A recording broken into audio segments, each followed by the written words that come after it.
পাপনের পতন, হাথুরুর বিদায়, সাকিব মাশরাফির জনপ্রিয়তায় ধস। 2024 সালে বাংলাদেশ ক্রিকেটের উপর দিয়ে ঘূর্ণিঝড় বয়ে গেছে। পাপনের চেয়ারে বসেছেন ফারুক আহমেদ, হাথুরুর জায়গায় বসেছেন ফিল সিমন্স, সাকিব মাশরাফিকে ছড়াই হচ্ছে বিপিএল। এদিকে পাকিস্তানে গিয়ে 2টা টেস্ট জেতার পর ভারতে গিয়ে হতাশ করেছে টাইগাররা। টি-20 বিশ্বকাপে নাক কাটা গেছে। তবে যুবাদের এশিয়া কাপ জয় এবং উইন্ডিজের বিপক্ষে টি-20 সিরিজ জয়ে শেষটা ভালো হয়েছে। পারফরমেন্সের ওঠানামা আর আলোচিত সব ঘটনায় 2024 সালে বাংলাদেশ ক্রিকেটে কি ঘটেছে। শুরুটা হয়েছিল মার্চে ঘরের মাঠে শ্রীলঙ্কার বিপক্ষে টি-20 সিরিজ দিয়ে, যেখানে লঙ্কানদের কাছে 2-1 ব্যবধানে হেরে যায় বাংলাদেশ। তবে সেখান থেকে দারুণভাবে ঘুরে দাঁড়িয়ে শ্রীলঙ্কাকে ওয়ানডে সিরিজে পরাজিত করে শান্ত বাহিনী। কিন্তু এরপর আবার তাদের সাথে 2টি টেস্টে হেরে বসে বাংলাদেশ।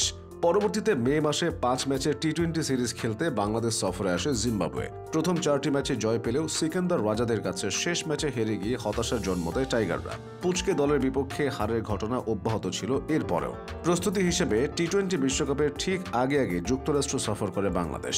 যুক্তরাষ্ট্রের বিপক্ষে 3টি টি-20-র প্রথম 2টিতে হেরে লজ্জায় ডুবে টাইগার শিবির। শেষ ম্যাচ জিতলেও পুচকে দলের কাছে সিরিজ হাতছাড়া হয়। সেই হতাশা নিয়ে জুনে অনুষ্ঠিত টি-20 বিশ্বকাপে অংশ নেয় শান্তর দল।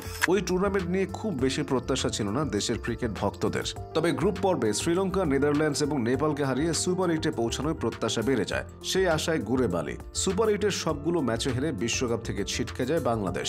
বিশ্বকাপের পর ঘটনাবহুল জুলাই-আগস্টে দেশের পরিস্থিতি বদলে যায়। পরিবর্তনের সেই ছোঁয়া লাগে বিসিবিতেও। পদত্যাগ করেন বোর্ডের সাবেক সভাপতি নাজমুল হাসান পাপন। নতুন সভাপতি হিসেবে দায়িত্ব নেন ফারুক আহমেদ। একদিকে দায়িত্ব নিয়ে তিনি বিসিবিকে নতুনভাবে গুছিয়ে নিচ্ছিলেন, অন্যদিকে বাংলাদেশ দল পাকিস্তানে নতুন ইতিহাস লিখছিল। মুশফিক, লিটনদের পাশাপাশি মিরাজ ও হাসান মাহমুদদের নৈপুণ্যে পাকিস্তানের মাটিতে প্রথমবার টেস্ট ম্যাচ এবং টেস্ট সিরিজ জিতে আসে টাইগাররা। এরপর অনেক প্রত্যাশা নিয়ে বাংলাদেশ দল ভারতের উদ্দেশ্যে উড়াল দেয়। তবে ভারতের পুরো সফরটি শান্ত লিটনদের জন্য ছিল দুঃস্বপ্ন। টেস্ট ও টি-20 কোনো ম্যাচেই তারা কোহলিদের সামনে দাঁড়াতে পারেনি। ভারত সফর শেষে বেশ কিছু ঘটনা ঘটে। 2 ম্যাচের টেস্ট সিরিজের জন্য অক্টোবরে বাংলাদেশে আসে সাউথ আফ্রিকা। দেশের মাটিতে হওয়া ওই সিরিজের প্রথম ম্যাচ খেলে টেস্ট থেকে অবসর নিতে চেয়েছিলেন সাকিব। তবে জনতার আক্রোশে তিনি দেশে আসতে পারেননি। অন্যদিকে সাউথ আফ্রিকা সিরিজের কয়েকদিন আগেই বহিষ্কার করা হয় বাংলাদেশের হেড কোচ চন্ডিকা হাথুরু সিংকে। এরপর সেই দায়িত্ব তুলে দেওয়া হয় ওয়েস্ট ইন্ডিজের ফিল সিমন্সের হাতে। সিমন্সের শুরুটা অবশ্য ভালো হয়নি। হোম সিরিজে সাউথ আফ্রিকার সাথে 2টি টেস্টে যাচ্ছে তাই ভাবে হারে বাংলাদেশ। এরপর আফগানিস্তানের সাথে ওয়ানডে সিরিজ হারে অস্বস্তি আরও বাড়ে। তবে উইন্ডিজে গিয়ে একটা টেস্ট জয় এবং টি-20 সিরিজ জয়ে বছরের শেষটা মোটামুটি ভালো হয়েছে। অন্যদিকে যুব ক্রিকেটে বরাবরের মতো এবছরেও সাফল্যের স্রোত বয়ে চলেছে। ভারতকে হারিয়ে আবারও অনূর্ধ্ব-19 এশিয়া কাপের শিরোপা ধরে রেখেছে বাংলাদেশ।